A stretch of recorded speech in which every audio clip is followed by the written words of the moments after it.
Grabe, ang daming bike dito, mga sir. Sa loob lang to ng BF Resort. Malapit sa Carlos.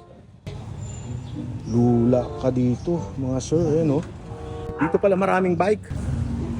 Oh, so Japanese style na bike. Ang dami, oh. Oh, folding bike.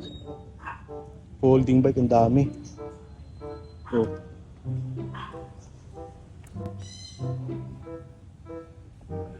Daming bike.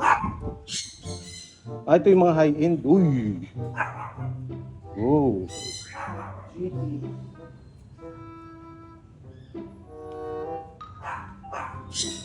Daming bike. Oh. Ayan, sa mga naghahanap ng bike, oh, Zen Bikes Philippines. Dito lang to sa may BF Resort, Las Piñas, mga sir. Ang daming bike, talaga, promise. Ayan, oh. Lahat ng klaseng bike nandito na. Right?